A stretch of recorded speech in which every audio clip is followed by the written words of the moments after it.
لن يخلقوا ذبابا ولو اجتمعوا له لن يخلقوا ذبابا ولا قاری لوگ پڑھا رہے ہوتے ہیں نا سختی سے، تو انہوں نے کھچائی کی ہے اس کی کہ پڑھ ولو اجتمعوا له، اس سے پھر اس کی ویڈیو دکھائی ہے، وہ نہیں پڑھا جا رہا اس سے. ذبابا ولا صحیح سے پڑھ بغیرت کی نسل.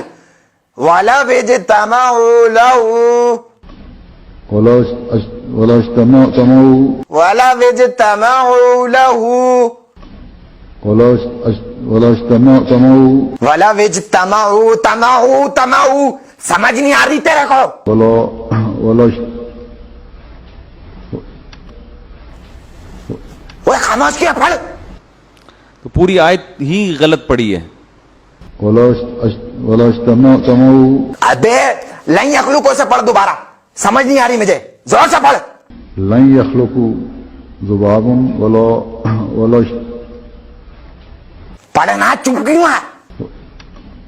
ولا اجتمعوا وَلَوْ اجْتَمِعُوا نہیں، تَمَعُوا پڑھ بغیرت. ولا اجتمعوا له وإن يسلبهم الذباب شيئا شیوں اوے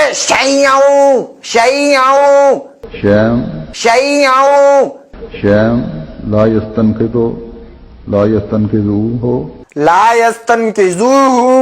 يستنقذوه ابے پھنسے جائے گا کیا؟ لا يستنقذوه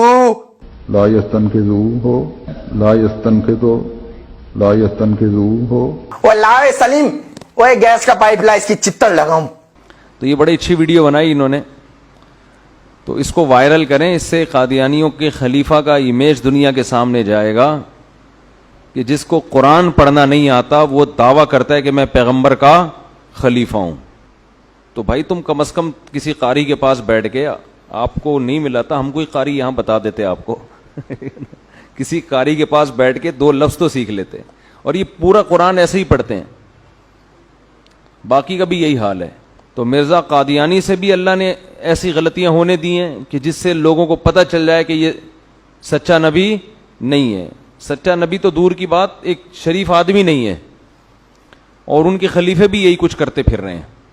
تو اب بھی کسی کو عبرت نہیں ہوگی تو کب ہوگی عبرت؟ تو اس میں عقل مندوں کے لیے کافی اشارہ ہے. وہ دیکھیں ویڈیو کو، اس کو وائرل کریں زیادہ سے زیادہ، بڑی زبردست بنائی ہے.